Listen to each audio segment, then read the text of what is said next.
All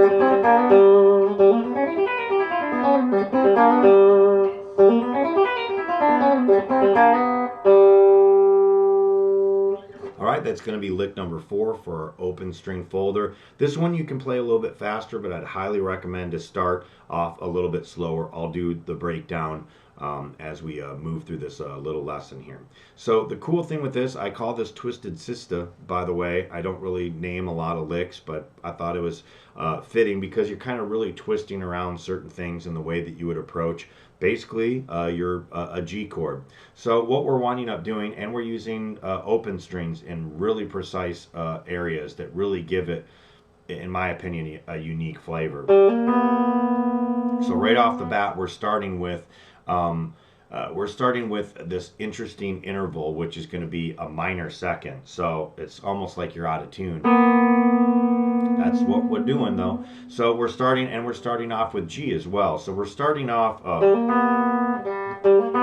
So you get that type of sound. That's what you want to go for in these open strings. Is you're letting certain notes clash with your open strings. And in this case, B against B flat. It ain't so pretty, but it's creating all this tension on the front end of the lick.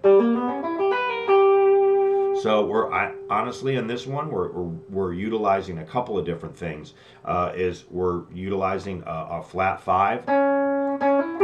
So in betwixt all this other stuff, you have a diminished type of sound, which is based off of your D flat note or C sharp.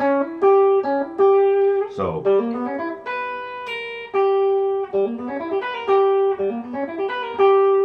that's the beginning of that lick. The next portion of it, I like this a lot when playing over G or G7, and it can also work for other chords, but okay. So right off the bat, we're starting off with this minor second, and then we go and do it again. So you get this. That's kind of the whole part of the Twisted Sister part to this. So you've got this. So you're just utilizing this shape right here and then sliding down and then pulling off. So once again, we're using some blues concepts, but we're twisting it around to the point where it's just doesn't sound like blues. So you get this.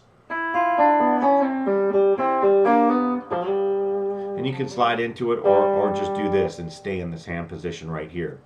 The end is obviously not an open string. I wanted to add other concepts because once you start to combine open strings and pedal steel bends and double stops, now you're really getting into the crux of what really country guitar is, to me at least, is you're combining all these different shapes and patterns and sounds and all that, and you can come up with some really cool licks. This one I came up with the other day. I'm like, man, this is a good one. This is one that I don't play, but I'm gonna put it in my hands, and I will be playing this over a G chord eventually.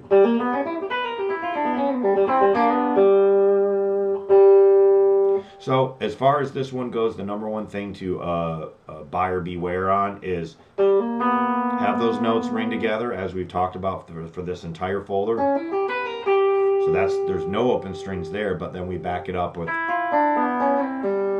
then we end with a double stop.